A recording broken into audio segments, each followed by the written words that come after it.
Hi, my name is Kobe, My name is Joel. My name is Angier. My name is Xavier. and our civic engagement project is school safety. We are high school students in the state of Colorado. Safety is rising to become a serious issue. Through our topic, we're trying to raise awareness about on school safety problems throughout Adams 12 district as well as school across the nation who are facing this issue, and we are hoping to at least raise awareness to our topic. In Colorado alone, we've had multiple school shootings, like the Columbine shooting and the recent STEM shooting. We've even had threats towards our school, which is not okay. Since 2009, in the United States, we have had 288 school shootings.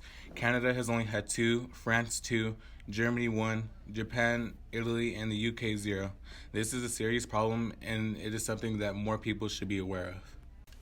This is a serious problem because kids should always feel safe going to school every day, and they should not feel like their lives are at risk when attending.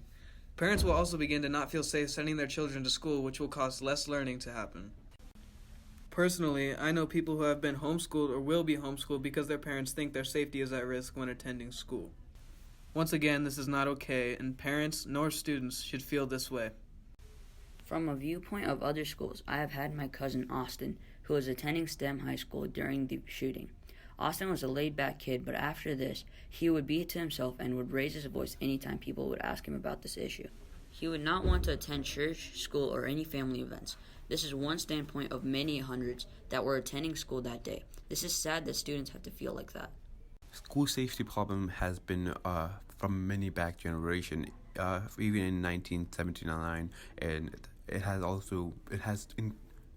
has increased terribly a lot. This past years are shown by like 150% compared to the old days. So in the recent one of the events that happened on February 2018, a former student walked into a major Stoneman Douglas High School in Park Lake, Florida, began firing. He murdered 17 people and wounded many. And 3 months later, a school shooting at Stonefree High School in Texas murdered 10. The supervisor school shooting was targeted and lead that now span across decades. The killer has not been found yet or put to just yet. And like I said, and one more example of presidential programs that where the actual president took action was on January 29, 1917, a 16-year-old opened fired on Cleaver Elementary School, wounded 8 students and 1 police officer for seemingly no reason. So why is even a 16-year-old able to kill a lot of people and get away with it?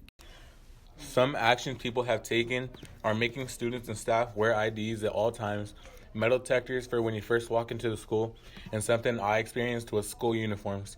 Our group agreed that metal detectors is the best possible solution to prevent school shootings.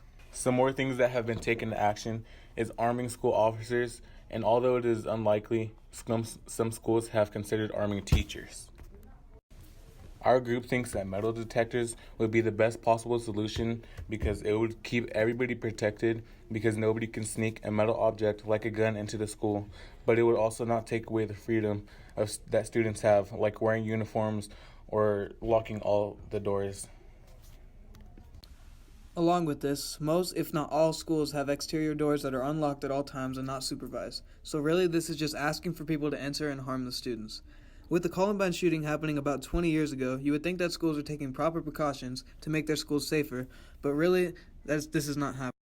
With the recent threats to our school, I have realized that a lot of schools have just been waiting for something to happen to properly take action, which tells me that all these years, somebody could have easily harmed students, and the schools would not have been prepared.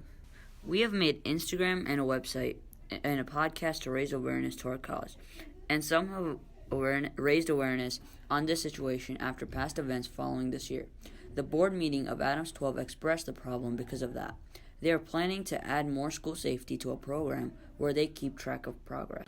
Oh, in the Adams Hall board meeting, I was able to actually go there, and it was pretty fun because I was able to hear their ideas on school safety. And when I pursued the idea of what they were trying to do accomplish, they approached me. They gave me an idea about what they plan to do, which is scanner. So it's an ID scanner. You can scan it. You can action we have take, and also they like what Joel was saying, that they have like a program where they keep track of what they have done, what they have implemented, and what's the result of it, and they're trying to keep track of it.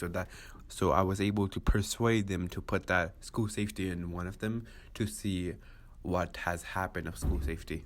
Some actions we want to take in the future are things like sending our letters to the board director and more people in power. We also want to create more social media accounts to raise awareness for our cause. So we had a lot of fun doing this project, but along with the fun came a lot of struggles that we had to deal with. It was really fun because I was able to explore the idea of school safety and broad ideas, but as we all know, we all have struggles. So such as me not being able to get provide the best information because it was so broad. It's my information, and I agree, but I think finding a lot of information was one of my favorite parts of the project because I think that, like, personally, I learned a lot of things about school safety and things that we could do in the future to, like, raise awareness or, like, further prevent school shootings and things, like, bad things happening in our schools.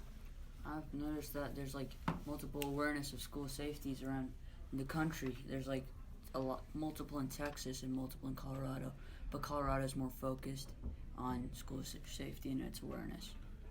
For me, I think they will all agree that I've been like the most picky and bothering person because I want the work to be done quickly. So. For me, this was a cool project to learn about because I definitely feel very strongly about school safety because obviously no one should feel unsafe in the place that they have to go every day, and along with that comes the future of our kids and stuff like that, and students in the future that should not be feeling the way that a lot of students have felt, especially during this time with all the threats that have come to schools, the lockdowns, even the shooting at STEM. Like, it's just not something that really students should have to feel and go through. And through our actual project, we were able to communicate with people in power. That was one of my favorite things. With struggle, there was also fun things like talking with the power in person. I was able to attend the board meeting. That was really fun as well, and I was also able to go talk to other community people, which was really interesting. And I'm hoping to do many interviews with other people to get their ideas on school safety. So that's gonna be also more fun. And like back to what Kobe and Angie were saying, I think that's really sad that all of these school shootings and things are happening. Like with what I said earlier, we have a couple hundred more school shootings than a lot of other countries in the world. And like with what Angie was saying, I think that is really cool that we're actually able to like talk and write letters to people in power that are in the community about like our cause. So this topic has raised many awareness through this situation that school safety has many problems and issues on the learning of and environment of our school.